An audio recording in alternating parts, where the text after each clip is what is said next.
प्यारे बच्चों, स्वागत है फिर से आप सभी का अपने यूट्यूब चैनल के ऊपर। आज की इस वीडियो के अंदर है ना, ये जो हमारा चैप्टर नंबर 1 था एसएसटी की बुक का, क्लास 8 का हिंदी मीडियम वालों का खासकर, इसका पहले चैप्टर के जितने इंपॉर्टेंट क्वेश्चन हो सकते हैं जो आपके एग्जाम के लिए या फिर आपके स्कूल में आने वाले यूनिट टेस्ट वगैरह में आ सकते हैं, उनको डिस्कस करेंगे। ठीक है, चलिए शुरू करते हैं। सबसे पहला क्वेश्चन है, प्रकृति और संसाधन में क्या अंतर है?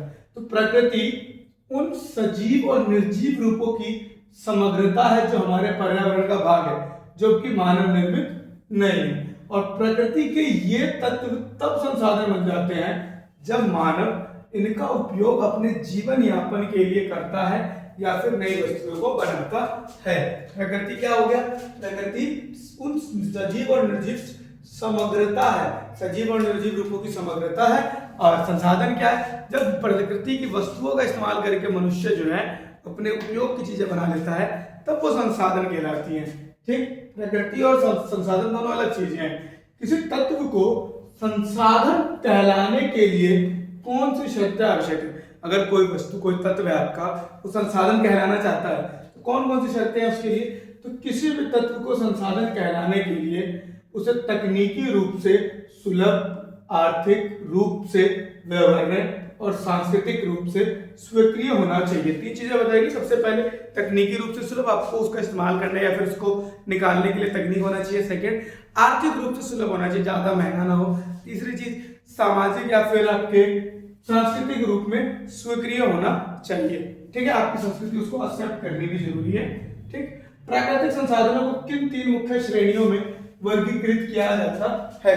तीन श्रेणी कौन सी है? सबसे पहला आता है प्राकृतिक संसाधनों के लिए जीवन के लिए अनिवार्य संसाधन, जो संसाधन जीवन जीने के लिए इंपॉर्टेंट है, उनको जीवन जीने के लिए। सेकंड, सामग्री के स्रोत वाले संसाधन। और तीसरा, ऊर्जा के स्रोत वाले संसाधन, जिनसे ऊर्जा वगैरह उत्पन्न होती है। इस प्रकार से तीन रूपों में वर्गीकृत किया गया है।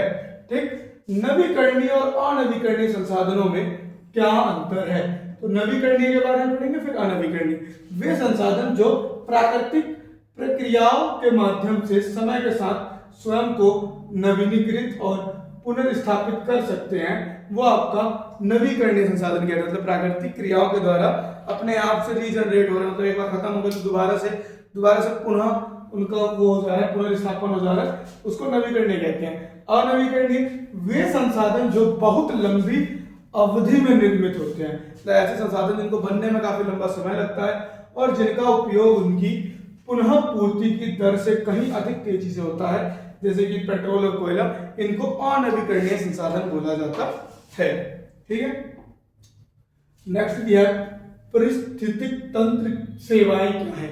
वे सेवा जो मतलब आपको परितंत्र से मिलता है उसको पारिस्थितिक तंत्र सेवाएं कहते हैं। जो जब प्रकृति की स्वाभाविक प्रक्रिया जैसे कि वृक्ष द्वारा ऑक्सीजन का उत्पादन, वन द्वारा जल का शुद्धिकरण मनुष्य के लिए लाभदायक होती है, तो उन्हें पारिस्थितिक तंत्र सेवाएं कहा जाता है। मतलब कि अपने आप प्रकृति के अंदर परितंत्र के द्वारा कुछ ऐसे कार्य किए जा रहे हैं जो हमारे लिए लाभदायक, हमारे लिए उपयोगी है, हमारे लिए संसाधन के रूप में है, तो उन्हीं को ही पारिस्थितिक तंत्र सेवाएं कहा जाता है।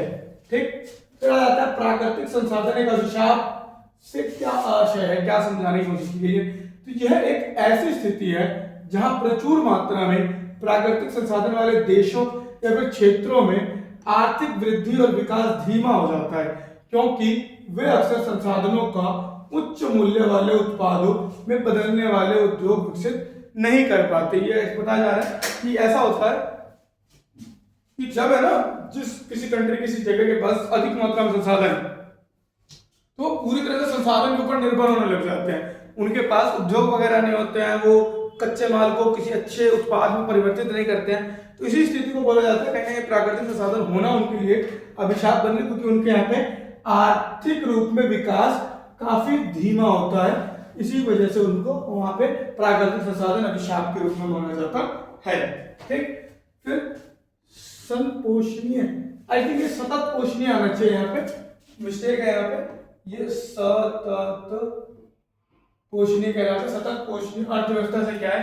तो संपोषणीय सतत पोषणीय अर्थव्यवस्था वह है जो प्रकृति के साथ सामंजस्य स्थापित करती है, संसाधनों को पुनर्उपयोग करती है, अपशिष्ट को न्यूनतम करती है और समाप्त हो चुके संसाधनों को पुनः पूर्ति का प्रयास करते हैं। ओवरऑल आपको बताया क्या जा रहा है, संसाधन का है ना, जो कि मतलब खत्म होने के कारण का आगे उनको दोबारा उपयोग करना है।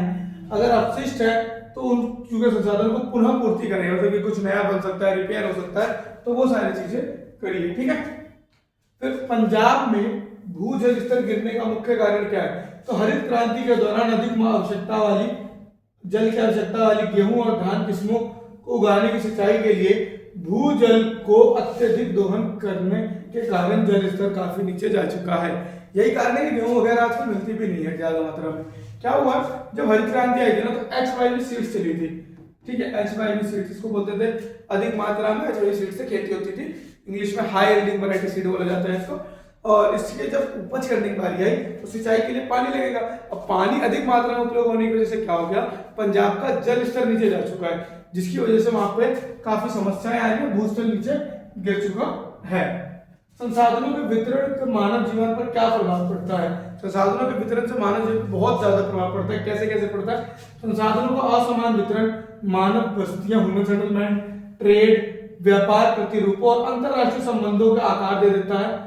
अक्सर संसाधनों पर नियंत्रण करने के लिए देशों के बीच संघर्ष या फिर युद्ध की स्थिति भी उत्पन्न हो जाती है।